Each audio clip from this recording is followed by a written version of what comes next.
back to Make Me a Fan. I'm the Jag. I'm Pete. And we are continuing the underrated extravaganza courtesy of Reddit and Squared Circle and our good friend, well, I can't say it's our good friend, but someone on Reddit who suggested some of these matches. Termites 36, male or female, I don't freaking know, but so far you've done pretty good and you haven't quite steered us wrong yet. So we mentioned yesterday that the match that we're going to watch today has relevance even in 2020. Encyclopedia, would you please explain to the people who didn't watch it yesterday? Not that they didn't see it, it's just they haven't seen it yet. It's going to be in the autoplay and it's going to come after this. Exactly. But yeah, so we've got Edge versus Randy Orton in 2004, and we've seen this build into this last man standing match we just saw at WrestleMania 36. And it's a great cap. But like some people might be like, oh, I'm a little late to the show. Well, guess what, guys? We're doing it for you. Today, you're going to see where all of this started, and it all culminates at WrestleMania 36. Yep. So if you missed it, like I missed 16 years. And you were like, build. what's the history here? We're going to show you, or we're going to discuss. We won't show you because then we're going to get shut down for copyright. Instead, we put the link down in the description so you can click it for yourself and you can watch it for yourself. And then we're going to come back and discuss it so you understand exactly what the background to this feud, to this, should we call it a blow-off? Is that the end? I really would think this probably is the end. All right, so this blow-off that just happened last weekend at WrestleMania 36. So from 2004 to 2020, there's a lot to happen, a lot to digest. But we're gonna talk about it, we're gonna watch it, we're gonna come back and tell you what we think now? Right about now.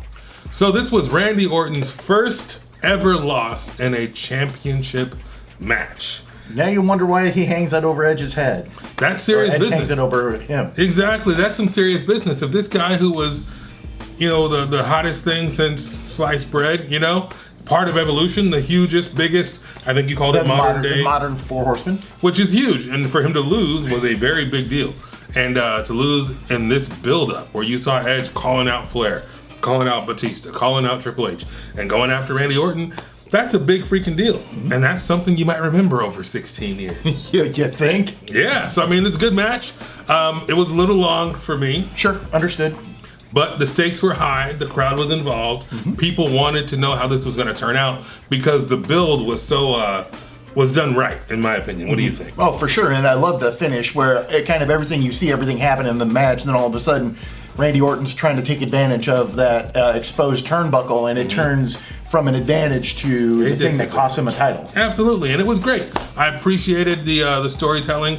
Edge got his butt kicked for 27 of the 30 minutes, you know what I mean? But he pulled it out, he gets the W, the crowd goes crazy, and that was a pretty good match. Yeah. Now, would you call it underrated? I'd say just about right. Okay, I'd say about right as well. I think it had some good stakes, good storytelling, good payoff, but not necessarily underrated. To me, underrated is like, holy crap, how did I miss this? This was like, oh, this is cool. I don't know, for sure. And I think maybe tomorrow's episode, we might actually be able to get you there. Okay, what is tomorrow, Encyclopedia? We are going to hop into the time machine, and I remember watching this on the WWE Network. 2015, NXT TakeOver Unstoppable. Okay, Unstoppable. Where was this one at? This was at Full Sail.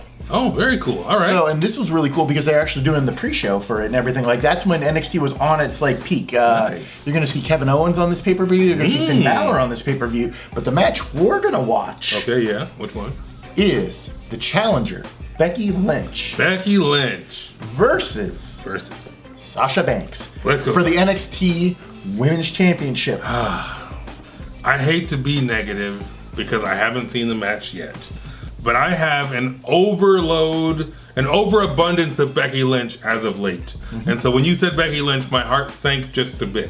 But it's on the underrated extravaganza list for a reason, and I'm hoping that this match delivers. You said you've seen it before, and you got that twinkle in your eye, so I'm hoping this match freaking delivers. What time is it tomorrow? 9 a.m. Pacific, noon Eastern. Damn right. So you people, yes you, the people who have not hit the subscribe button yet, click that freaking button. Make sure you ring the bell so you get notified of any and all new episodes, and bring your butt back tomorrow morning at 9 o'clock Pacific for Becky Lynch versus Sasha Banks and NXT TakeOver Unstoppable. See you tomorrow.